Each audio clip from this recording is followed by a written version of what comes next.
The Biden administration, they were already addressing inflation concerns in public. Of course, they told you not to worry. They said inflation was bad, but it's only transitory. It's not going to last, just transitory. Not so transitory, you might remember. Some folks have raised worries that this could be a sign of persistent inflation, but that's not our view. Over time, as the economy is turning back on, we'd see some of these transitory effects. That's what's been predicted. I'm not saying that this is a 1 month phenomenon, but I think over the medium term, we'll see inflation decline back toward normal levels. They were lying, they were spewing talking points, they regurgitate the same lines over and over again, then their media mob friends, they echo the lie, and they're lying again today. The media mob is more than happy to give them cover. It's a little sad that some of the highest paid news people, I mean, you can't really call them a journalist, either pretend to not know what causes inflation or they're too stupid and lazy to read about what's happening in the economy. The fact of the matter is, in the news cycle and with any political issue, any economic issue, even with a situation like a pandemic, sometimes there's new information, okay? So when there's new information, your analysis of the situation tends to change. That's what grown-ups do. They take in new information and then they analyze the situation based on that new information, Hannity. Now, some people are too stupid to do that. Some people have difficulty allowing facts to absorb in their brains. Hannity might be one of them. But let's talk about why members of the Biden administration initially argued that inflation was transitory and why they now argue it is not. Turns out that there were some world events. Maybe Hannity isn't aware of them. World events including Russia invading Ukraine and the impact that has on things like, I don't know, gas prices and food prices. Hannity showed a compilation video of Biden officials from literally last year, like starting in January all the way through, I think, October.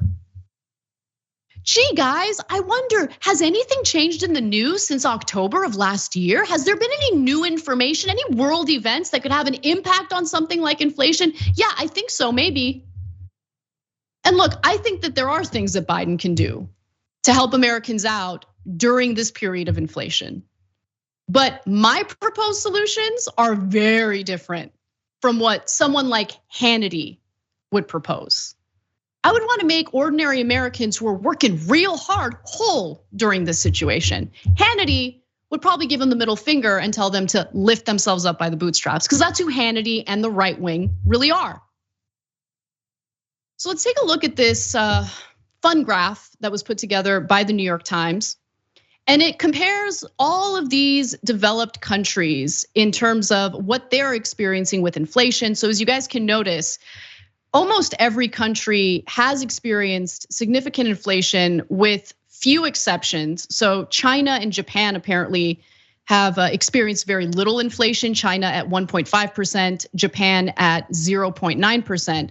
But when we're talking about the United States, inflation as of March had shot up to 8.5%, Germany 7.6%, Britain 6.2%. We've got France at 5.1%, Canada at 5.7%, and South Korea at 4.1%. So it's almost as if inflation is occurring not because of policies implemented by one government. It almost seems like there's like world events happening, you know? Like a pandemic or a war involving a major oil producing and gas producing country like Russia. Like imagine getting paid millions of dollars to be an idiot. And that's all you get day in and day out on Fox News. So let's actually get to the details here. What are we seeing and why did the talk of inflation go from being transitory to no longer being considered transitory? After Russia invaded Ukraine, predictions about inflation were torn up and reset much higher in light of rising commodity prices. The war sparked fears about the stability of energy supplies from Russia, which are crucial to Europe, and disrupted food production, raising the risk of a global hunger crisis. So this is a very serious problem. And again, what I would propose to deal with it is very different from what Hannity would propose. For instance, we should already be in a situation where we're not so reliant on fossil fuels that a war by Russia would have this kind of impact on people's personal finance. But fact of the matter is, conservatives have fought tooth and nail to prevent any type of significant investment into renewable energy that would actually make us energy independent. Now, there's another option that I don't agree with, but it's funny that the right wing would agree with it, but there's a conflict because they're so pro-corporate and pro-capitalist that they can't propose it. So we're dealing with oil companies, gas companies, fossil fuel companies within our borders that have control of this supply. And they make deals, not just with US consumers, but with other governments. We drill and frack the most fossil fuels. We're the top oil and gas producing country in the world. But those resources get shipped off because they're owned by private corporations that are gonna sell it to the highest bidder. That's how it works.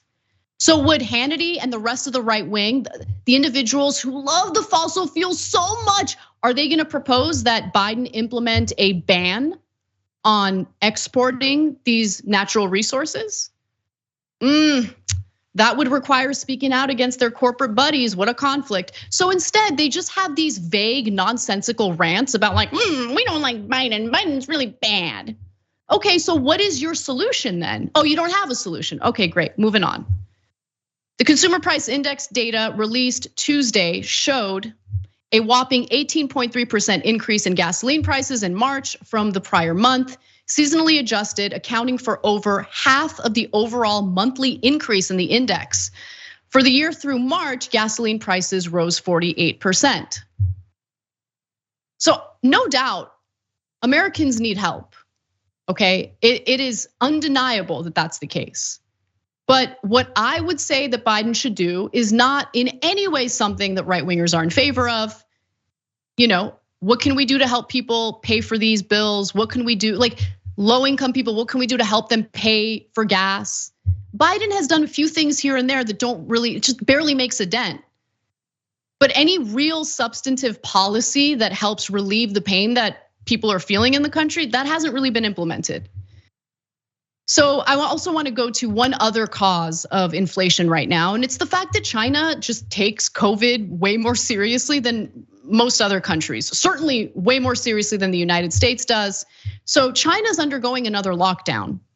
China has taken a zero tolerance approach to outbreaks that calls for stringent lockdowns, as well as mass testing and quarantine in government facilities. Because several of the country's largest industrial cities are fighting outbreaks, such measures are taking a toll on the factory and transportation networks that are the backbone of China's manufacturing and the global economy.